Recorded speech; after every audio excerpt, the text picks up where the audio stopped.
Hi, everybody, and welcome to the first episode of Popping Into Movies. I'm your co-host, Jared. And I'm your co-host, Kate. And today we're going to be talking about the 1998 version of The Parent Trap. But first, this being the first episode and all, we should probably explain a little bit of what this podcast is going to be all about.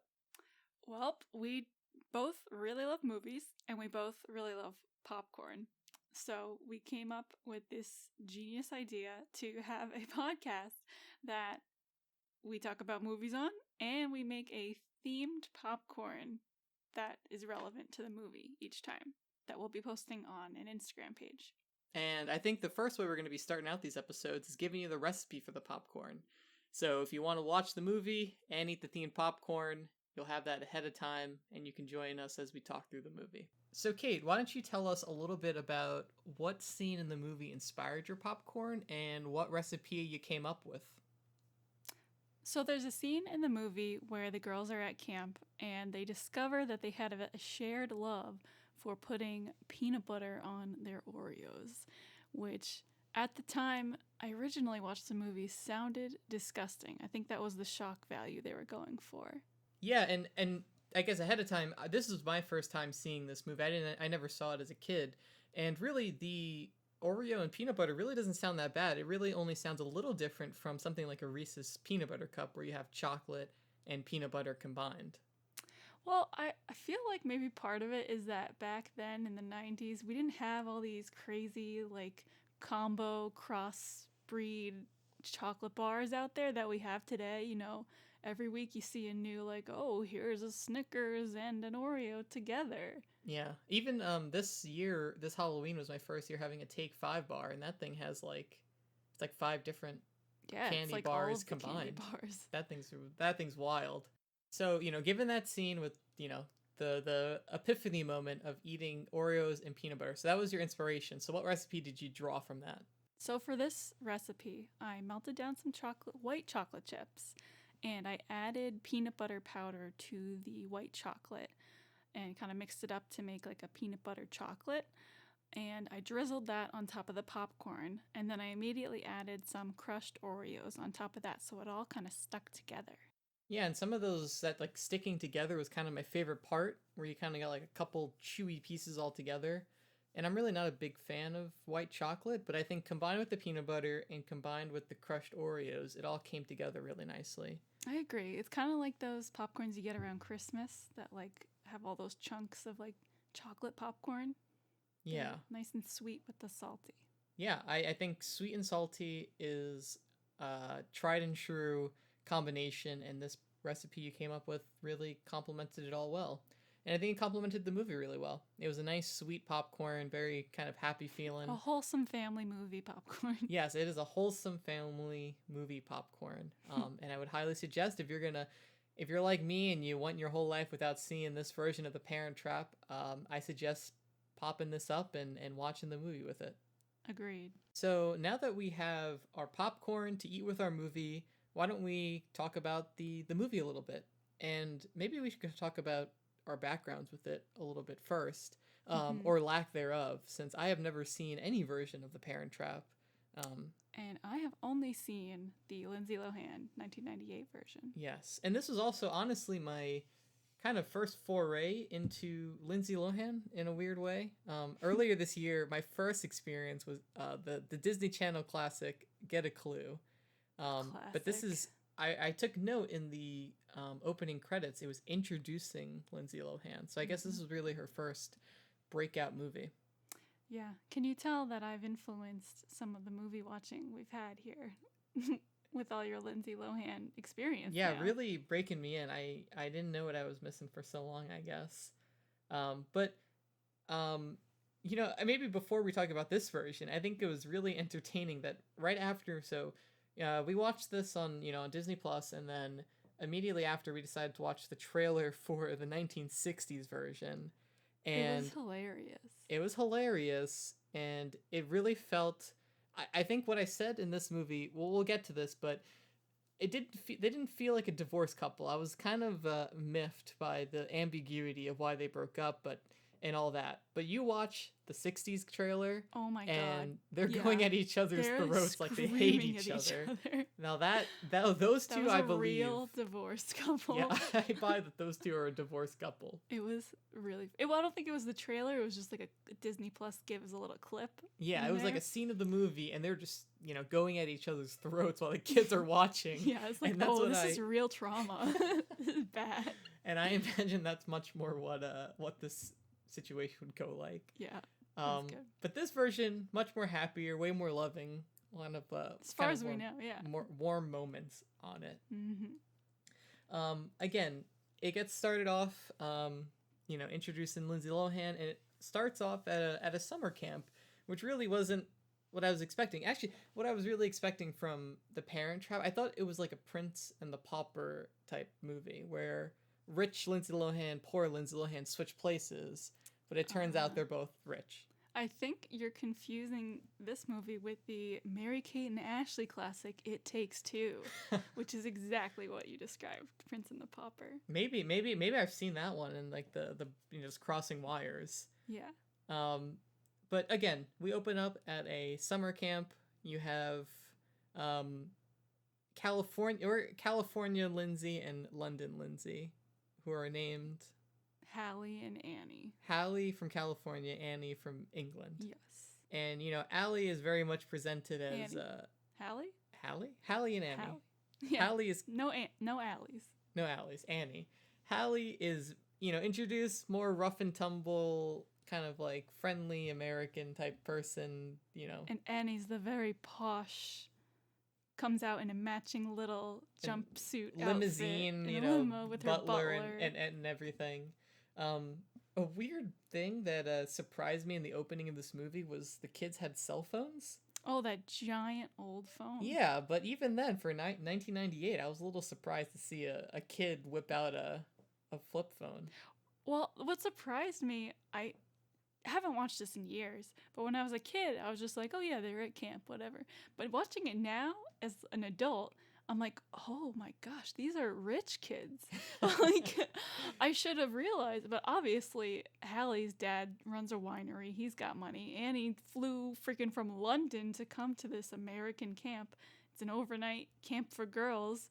They all wear uniforms, and like these kids have giant cell phones. I'm like, oh, these are rich kids. Yeah, luckily both of their parents ended up being wealthy, or else they probably would have never met. They would have just been in different places in the world.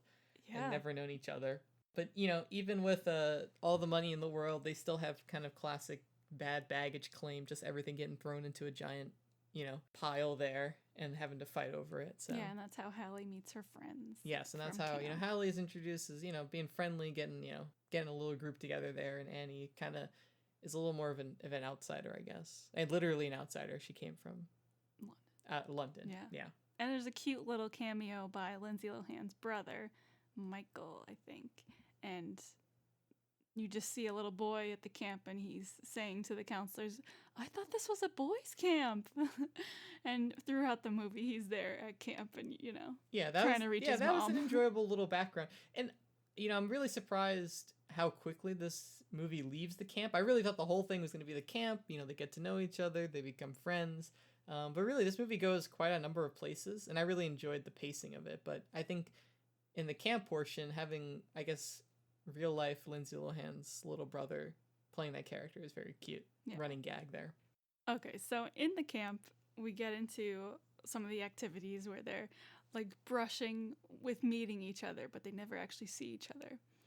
So they're in their two different groups, I think Arapaho and whatever Annie's. Yeah, and I was super surprised by, I guess, how on my toes I was waiting for both of them to be at the same screen on the screen at the same time. I was waiting some like bad CGI effect or something weird like that, but it ended up being It's pretty good. It looks pretty good. If they were both on the same screen, I don't know what technology they were using, but it worked out pretty well. I truly did not know that Lindsay Lohan was not a twin for many years as a child.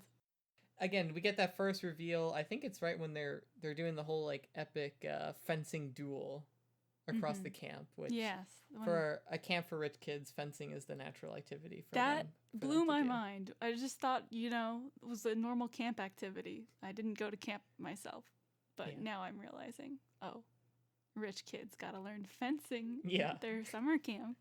Yeah, it all comes together, but that's kind of the first confrontation they have, and that kind of sparks this rivalry between the two not yet known sisters, doing some quite horrible pranks and antics between each other. Honestly, watching this again as an adult, Hallie's kind of the mean girl. She really starts to pick on Annie, who is, like you said, like the girl from London. She's really the odd one out.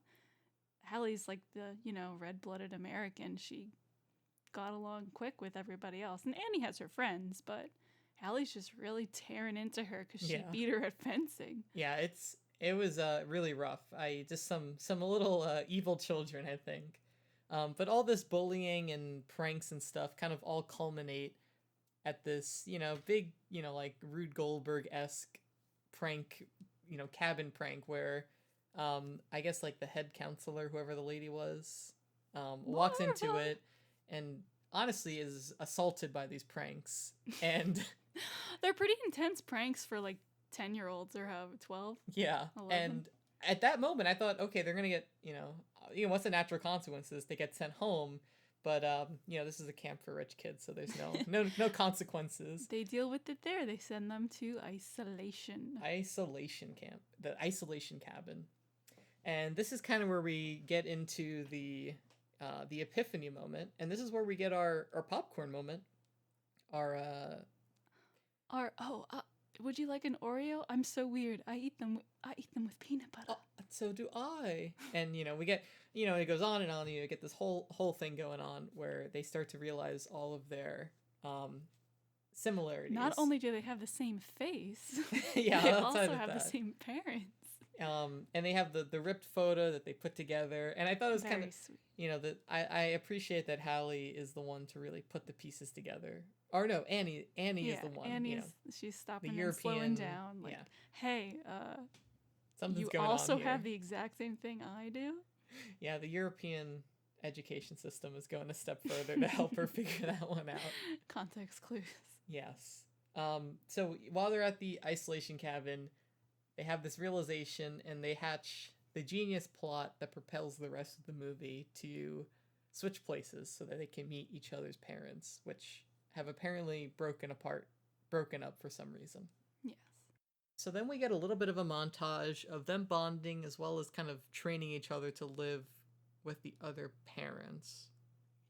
Yeah, cute little scenes showing, this is who your grandfather is. Yeah. You never met him. Yeah, and a nice little in the beginning Annie did this whole little intricate handshake with the butler, and then teaching. I thought it was pretty well done of teaching montage. And we also get the horrifying ear piercing scene, which that was really graphic. Yeah. Really surprised they went through with that. A Disney movie showing body mutilation. Some body mutilation there. Very surprising. Because it wouldn't have been enough to just say, my earring holes closed up over the summer. I didn't wear my earrings. Yeah. And then, that's kind of the worst of it. That's the most body changing thing they have to go through to pass for each other. Mm-hmm. We get to the end of the summer camp. Everyone says their goodbyes. It's all very heartwarming. And Annie gets on the bus and Hallie gets into the limousine and we end up switching places. Mm-hmm. We get a very nice montage of London that any tourist would be proud of. All the typical kind of landmarks. And we get Annie's kind of, now that they're switching places, I'm going to keep switching their names. Hallie getting into London. Yes. And getting to meet her grandfather initially, which is all very nice. And then we finally get a proper appearance for the mom of the twins, played by Natasha Richardson, Liz, who is now a, affluent wedding dress designer in London. Mm-hmm. So she welcomes her daughters home back from camp. Really, I'm surprised by how well Hallie is able to pull off a British accent. And I wonder...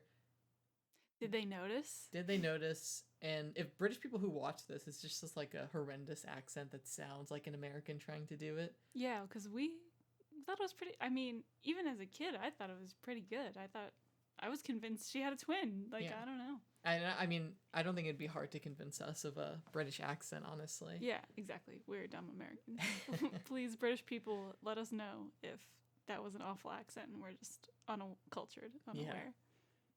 So she takes her daughter into, I guess, the studio or whatever. She gets an emergency call that she has to do some repair. Emergency photo shoot. Emergency photo shoot for a bride. And they make their way down to this studio, and she's very good at her job. Very nice introduction. And I'm a little surprised by how willing the bride is to take the wedding dress designer's daughter to do like photos and stuff. Oh, did you think that that's a real bride? That's just a model. No. Yes. Wasn't there like another guy there that was like the husband or something? Nope. There was a photographer. They're just shooting the wedding dress, it's not a bridal shoot. I thought she works directly with brides to make dresses through the whole process. Yeah, to be fair, they mentioned that later. But no, I think this is just a photo shoot for her design. That's much less weird than a random woman like using the wedding designer's daughter to do pictures. Her wedding pictures. Yeah. No. Oh, okay. Yeah. Okay, less weird, more cute. And it's also sense. Like no one would wear a top hat for their wedding pictures. Well, that's just for the magazine. These are rich people. They do, It is London. I really don't know. High-end fashion top hat weddings is what they might do there. But then that ends the kind of first intro to the London scene.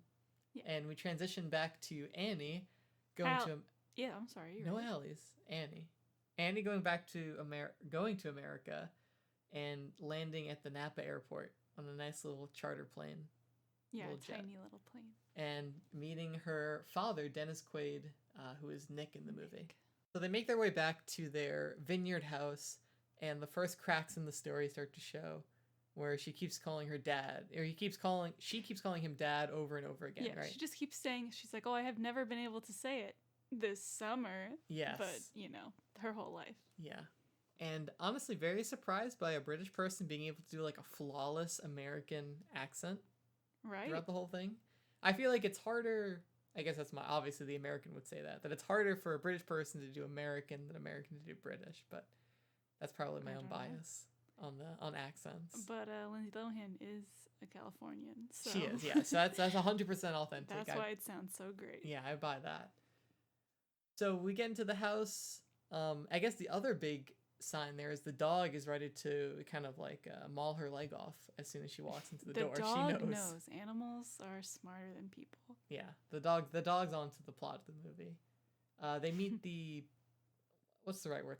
Not servant. She's kind of like their nanny, I guess. Is my guess. Who said she's been there since she was born? Later, she mentions she was there the day they were born. Yeah, so long term. So I'm thinking they had some money before when they were born. Oh, yeah, not recently. So these have those grapes have been growing for a long time. So we get an introduction to them, and the Jessie, that's her name, right? Chessie. Interesting.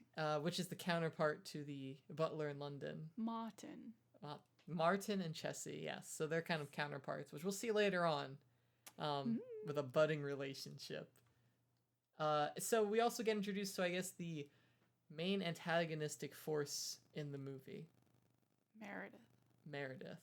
Who we find chilling out by the pool, who is trying to seduce Dennis Quaid into getting his vineyard money. Oh, yeah. And fun fact, I actually met the woman who plays Meredith, Elaine Hendricks, in person at, I think it was the FFA convention when I was in high school. She was there in Indianapolis with the guy who plays Uncle Rico from Napoleon Dynamite. They were in some farmer kind of movie about Texas or something together. So they were there promoting it. So I met them both, and I think I got an autograph or a picture with them somewhere. I have it. Wow. I don't know. I meant to look at her filmography after. I don't know big thing she's been in since. She's really not in a lot. And like when I met her, it was interesting. She was very much about the SPCA. That was like her new thing. She found her calling. Yeah, but Good. she tweets a lot about the Parent Trap. Her claim to fame. Mm-hmm. And so I think in this first scene, she's introduced as not being too awful quite yet. Yeah. Before, the evil, like, stepmother veneer comes in later on. Well, as soon as the dad steps away, she's a little... She makes some cracks on the phone that are... Yes, like, oh, he can't help the starving poor people today. He's going to be out of town. But we do find out that they are planning to get married in 2 weeks. And she also reveals her age as 26, which, as a 26-year-old right now, is horrifying. It is. Yeah, it feels like really it's our time in life. We got to get our schemes in play right now. It's getting too late for us. Yeah, we're aging out of the evil young thing category. Yeah, honestly. Oh, it's horrible. We find out they're trying to get married, and that kind of sets in the, I guess, the time frame for the movie, where Annie and Hallie call each other and kind of sound the alarm that, bad stuff is happening. Yeah, Dad's getting married. And then we go to the next morning in California with a nice little breakfast scene. And we get the first person who kind of sees through the plan, with Chessie realizing Annie, or Hallie, is not eating all the food that she normally does, all her favorite stuff. Yeah, and she kind of puts together the dog. She puts it all together, and and the you gave me a fright. She says. Gave me a fright. That's what really tips over the domino. That's the kicker. Yeah. Like, it's really, you gave me a fright. This is not the kid we sent away. Yes, and I like that's a very natural way that I feel like she would give herself up. Like, it's like, oh, you scared me. Right. You just say it. And Chessie finally finds out that this is... I was surprised that she knew that they were already twins separated at birth. Well, she said she was there when she was born. Yeah, so she's been there for quite a while. And, she realized, Annie, is that you? And then, it's very tearful. It's all very, very nice. Well, she doesn't let on to Hallie that she knew that she was a twin. She let her tell her. Yes, yeah. Almost as if I were Annie, and she's like, you know about Annie? Yes, and so it's very heartfelt. And she does not tell Dennis Nick. Quaid. Yeah, doesn't the dad? Yeah, she keeps a secret. Very good friend. Good friend. You get this nice little. Honestly, though, wait a minute, hold on. That's pretty bad. As the adult in the situation, I'm sure they're gonna. I mean, she knows there's a reason why, but they probably talk about it, and I'm sure she's sick of Little Miss Thing. Oh, yeah. Meredith too, so she's in on the plot to take Meredith down. Yeah. She gets a little tour of the winery, and Nick kind of breaks the news to her that they're planning to get married, officially. They run into Meredith while they're out there, too. Yes, and with her assistant. Her assistant, who is kind of positioned to look like a secondary antagonist or something. But that guy does not show up again for the rest of the movie. I remember you saying, like, oh, is he, like, gonna be in the rest of this? I'm like, yeah, nope, it's just this one scene. He gets a one-liner where she's like, oh, I'm gonna ship them off to Timbuktu as soon as I can. And he just goes, Ice Woman. And I specifically looked him up, and I was like, is he someone's sister, or someone's brother, or related to someone? He's just like, no, he's just some guy. Just some guy. He just gets the nice line, Ice Woman. Ice Woman. Good characterization of Meredith there as being evil. But no, that kind of, it freaks. Oh no, and then right after that, we get a private moment between Meredith and Annie, where they're kind of like, sparring with words and kind of threatening each other and all that. Mm-hmm. And, Meredith is very sure that she's going to win Nick over by the end of this. Right. Then we cut to a fax coming into the fax machine in London of Sammy the dog shouting 911. And then Butler Martin picks it up. And, and I like that even in a movie where I think in the beginning we pointed out that there were cell phones, there's still, the fax is still the go-to communication. Yeah. What I really like about this switch places part is I feel like they reveal themselves in like very natural ways that make sense from where they came from. So, at the dinner scene, she takes a sip of the wine and she's like, oh yes, this is I'm more partial to the California grape. Oh yes, a smoked cherry on the wine. And, it's, she's a mini sommelier at that point. Which, yeah. And which I think that's what starts to tip the grandfather off, where she sees the facts and she kind of abruptly dashes out and tries to find a phone booth. And is followed by him. And is followed by the grandfather. Who has us at this point? Well, he stands outside the phone booth, so I don't know if he figured it out before that, but he definitely hears her while she's on the phone, and they discuss it. Yeah, I think he's a little sharper than the rest of them. He knew, I think. Yeah. This is a confirmation, but pretty bad mom skills there that she didn't realize either. Yeah. Before the grandfather. So unlike Chessie, the grandfather is like, all right, we gotta tell her immediately. Like, you cannot much keep more this responsible. From her. Then we get the realization moment where she tells Liz that she's her other daughter, and she presents the actual plan to go to America so they can rekindle their love and get back together. Well, she didn't tell her that, but yes, yeah. The quote secret plan is to rekindle their relationship. Right. So they're gonna switch him back. Although, they just don't talk. I guess they let the kids or the they put a lot of faith into. They just by word of mouth, the kid says that they're going to meet at the Stafford Hotel. And I think I think Nick was going to the Stafford Hotel for like a wedding. They were planning the wedding there. Yeah, he had no idea that she was coming. Yeah, but Liz trusts that Nick is in on it from the kid. Yep, a very trustworthy girl who fooled you for by a week or two. Places, yeah, they really take that at face value.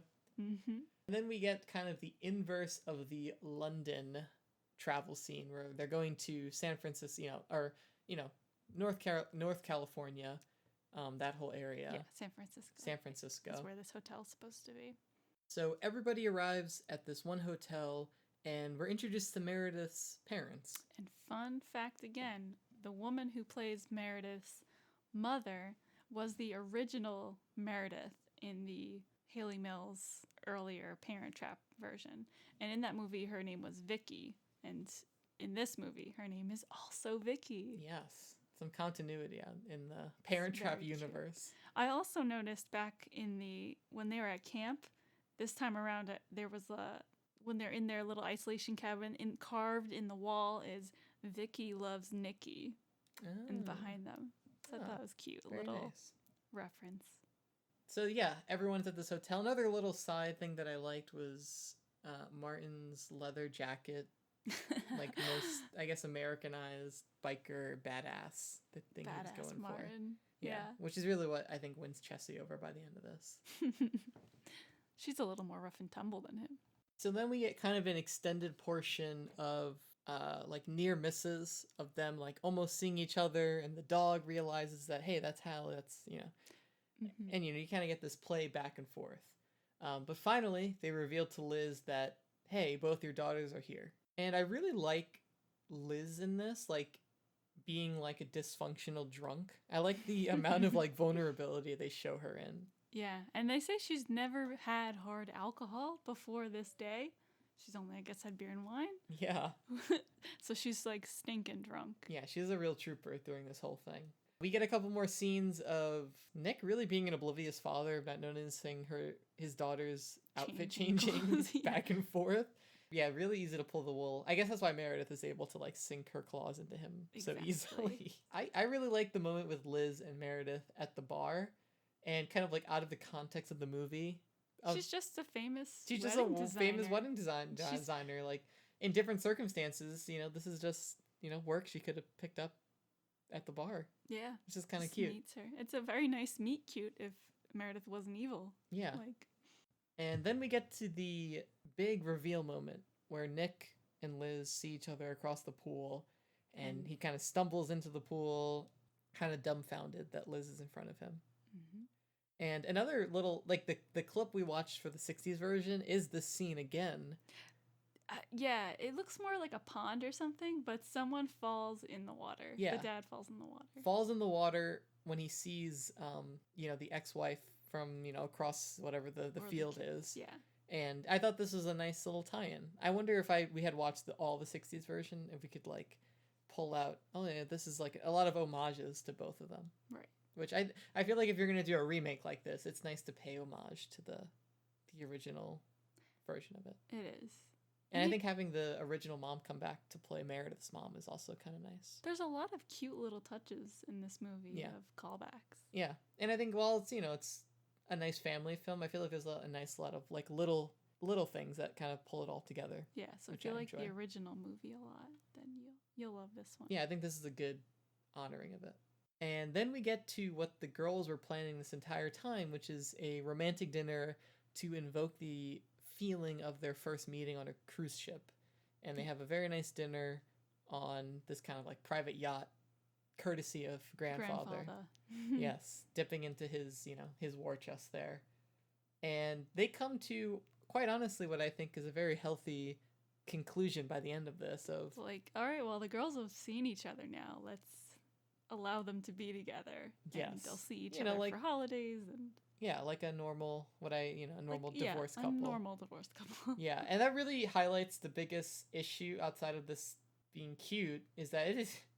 I wonder what the thought process was that the best idea was to completely separate these twins from birth and never let them meet each other outside of this weird circumstance. I would really love to hear who thought that was a good idea. Yes. Because it's pretty horrendous. Yeah. To not even tell them. Yeah. They have a twin out there. I guess 11 years later, I'm glad they came to a healthier conclusion given no chance. Yeah. No other choice. I would really love a prequel movie of their relationship and what in the world happened. That's a hard R. I don't think that's not going to be a Disney-funded project. No. They come to this conclusion, we're not meant for each other. Let's just do joint custody, whatever. That's not good enough for the sisters. No. They pull a big blackmail card and say, which sister? You can't tell who's who. Right, they're going to do the, which one are you getting? You're never going to be really sure if you have Hallie or Annie. And kind of blackmail them into going on a camping trip to, again, try to, like... Spark some love, spark an emotion between the two of them. And they reluctantly agree to it. As they're planning this camping trip, Liz pulls a kind of a curveball and says, no, you should go with your fiance on this trip. I really like that even though Liz has no intention of getting back with Nick at this point, she still realizes that Meredith is this manipulative, trying to take advantage of him. And I think she knows that she is not going to survive this camping trip. So even if she's not going to get back with him, she's still doing the favor to Nick that... Showing him that, this young girl... She's not cut out for you. Yeah, not cut out for you and not cut out for our daughters. Right. But I think it mostly came from the point of view of she doesn't want to get or feels she doesn't deserve to be with him anymore. Yes. So she doesn't want to be part of it. Yeah. But it's also a good conclusion by the end of it. Meredith, as I'm sure anyone watching this could tell, is not cut out for the great outdoors and decides to, she comes with her water, all her fancy... Heavy on water. Prada bag. Yes, all the fancy stuff. While the girls are quite honestly, again, evil children, putting rocks in her bag. Well, I feel like she deserves it. She does, but it's... I feel like they go a stone too far with it sometimes. Okay, the lizard is a little too far. They do put a lizard on her... Yes. Evian bottle at first, and she freaks out, but then they put it on her head. Yeah, not her water bottle, her Evian bottle. Her Evian They mentioned that like 7 times in that scene. Yeah. I thought this also reminded me, I meant to mention this, of the Matilda scene with the newt in the water, and they put the newt. Oh, I never thought of that. That another classic 90s. Classic 90s putting lizards in people's water and mouths. Yes. Really always shows the bad guy. They end up camping out for a night by a lake, and we get what probably is the most dangerous, most diabolical prank they pull. This is life-threatening evil. Yeah, this is like a high drowning risk of putting Meredith out to float in the middle of this lake. While she took a big sleeping pill. Yeah, while she's on like Ambien or something. Yeah. She could have... if she just rolled over in bed, she would have been face down in the water. She could have been. Who knows how strong that pill was. But, of course, it's a family movie. She wakes up just floating in the lake with a bird on her and screams and swims her way back. Yes. And she kind of explodes at Nick and the daughters And Nick So, finally realizes me or them. Me or them. Them. And he's a He makes- sensible dad. Yeah, sensible them. dad, good guy. And by the end of it, and they end up breaking up. So then we get back to the house. Meredith's gone, and the girls are just hanging out. And Nick and Liz have a nice little moment in the cellar, in the wine cellar, where he's showing her all these old wines, and that he's held on to the wine from where they got married for all these years. Yeah, and honestly, a very emotional, like, Very nice, poignant yeah, movie moment for a kid's family film. yeah. And I think we might have glossed over this at the beginning, but the very beginning of the movie is this montage of them on the cruise ship. Yeah, it's the opening credits. The opening credits, yes. At their wedding. And, kind of tying it back, and they show you the bottle of wine in the beginning, and tying it back to this point, I think, especially for, like, a family kids movie, I think is very emotional, resonant. It's really sweet. Yeah. And it's very sad. And this is really, again, this movie isn't about relationship drama, I guess. Liz ends up turning him down again. Which you can kind of tell comes from a place of, like, she feels she doesn't deserve it. Whatever happened, we don't know. She threw a hairdryer at his head. Oh, yeah. Yeah. Yeah, some violence going on there during the breakup process. What happened that was so bad? Yeah, and it really makes me wonder what the fight or what the root cause was. Yeah. To make them split their children completely with complete anonymity and to never speak to each other again. Yeah. Makes you wonder. It's gotta have been something really bad. I really wasn't. Maybe I should have been expecting the twist, but I really thought it was gonna. They go their separate ways. This is two adults making an emotionally thought out decision that they don't want to. They aren't right for each other, and that's okay. Split up and they go their separate ways.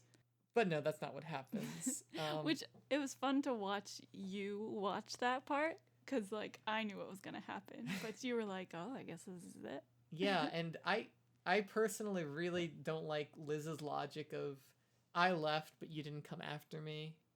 And that seems very immature to me. Well, I think they were immature back then. Yes. But also, like, I don't know. It's also kind of just supposed to be romantic. Yes. I can't think of this as like as true to life relationship movie. This is a romance movie. It's a family. It's a Disney movie. Yes. There's got to be a little bit of romantical whimsy. Magic to it. Magic. Yes. But I want to put a big asterisk towards the happy ending of this and say I don't subscribe to Nick having to fly magically faster to London. It's so nice though. It is so magical, and I could still cry at the end of this every time. And I think what the happy ending is that Chessie and Martin get payoff to their like background relationship that's been growing this entire movie. Yeah, I mean they haven't spent that much time together, but they went to a picnic. Split up too. The picnic together, and they were gone for the whole afternoon. Who knows? There's gonna be the Parent Trap 2 would be Chessie and Martin's twins. Oh wow! Growing up. Okay. Disney Plus original right there. Everyone watched the Disney Plus TV show Chessie and Martin. After that, reunion in London, we get our closing kiss between Nick and Liz reunited, and we get a very cute montage from their wedding number 2, where you can kind of see everyone, bonding together. It's very cute because it's just pictures. It's not like video or anything. It's just the closing credits is just like normal pictures from a wedding, kind of. Very well lit, but it's just really cute. Yeah, and I feel like that if they wanted to, they could have like filmed the wedding and done like an extended scene. But I feel like the montage of like their wedding album being shown at the end is it's really a little more homey, a little cuter. Yeah, and it almost looks like you can see that they're not acting, they're just like posing for photos, so it looks like they're at a party and they're actually having fun together, the cast. And that brings us to the end of The Parent Trap. I think before giving our closing ideas, we want to share a moment of the movie that really popped for us. That was kind of a highlight moment. Do you want to share yours first, Kate? Well, if you had asked me this question as a kid, I would say the moment that made it pop for me then would have been like the moment when they're at camp and they realize that they're sisters, which still pops for me now, but I feel as an adult now more connection to the parents, and that moment in the scene where they're in the basement and they're kind of reuniting. It's very not advanced for a kids movie, but it's just like it takes it up a notch in like the quality of this kind of movie. It makes it more of a film, not so much just like a Disney Channel original movie. Yeah, I agree. And I think the only thing that prevents me from taking that as my like pop moment is I feel like it didn't pay off well. I like that they didn't get together after it, that they made that decision and they got together anyway. That aside, I think it was a very good moment. My poppin' moment is the entire hotel sequence. I really enjoyed, where they're kind of like playing fast and loose, being each other. It's very kind of like zany antics going back and forth, and that kind of like really kind of dirty blackmail that they do of like, which kid are you gonna get? You're never gonna know. I just thought that was all like that played the twin aspect really well. Yeah, it hits all the notes there. Yeah, and it's like, right. The drunk Liz is funny. I thought that whole scene really hit well for me. Yeah, really the climax of the movie. Yeah. And one gripe, I guess, is that they had the dog there when the two kids were trying to like, you don't know which one of us is which. The dog knows. That dog would bark its head off at Annie. It doesn't want the foreigner in its house. So, they could have brought the dog out to tell, but that aside, that entire hotel sequence I really enjoyed. Definitely. So I think that brings us to the end of 1998's The Parent Trap. My first viewing, I overall really liked it. I really liked the popcorn recipe you came up with it. They really paired nicely well together. Thank you. And I'm glad this is a suggestion from Kate, and I really enjoyed it. Yeah, this is my millionth time watching this movie, and I think I like it more than I thought I was going to like it. A lot of kids' movies don't really hold up for you, but this one, I think, just gets better with age. So I guess that brings us to the end of our first podcast. If you are interested in seeing some pictures of the Oreo Peanut Butter Popcorn, I've posted them to our Instagram at poppingintomovies, so please head on over there and give us a follow and a like. Yeah, and if you'd like to share any feedback about what you thought about the movie, or if you tried the recipe yourself and want to let us know how it turned out, you can reach us directly at poppingintomovies@gmail.com or on Twitter at poppinmovies. Thanks so much for listening. And until next time, happy popping.